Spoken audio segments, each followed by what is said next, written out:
Ces deux hommes qui marchent le long du mur vont s'introduire armés dans le lycée horticole de Blois. Il est 8h30, les élèves sont en classe. À l'intérieur, une quarantaine d'élèves va jouer le rôle des otages et des victimes.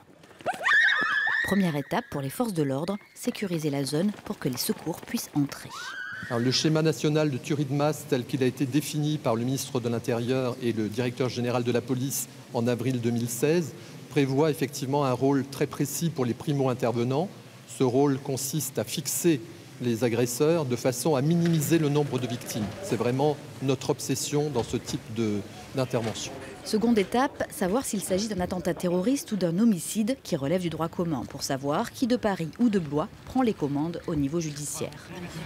Il n'y avait pas d'armes particulières employées qui pourraient permettre de penser que ces gens-là étaient armés comme des terroristes.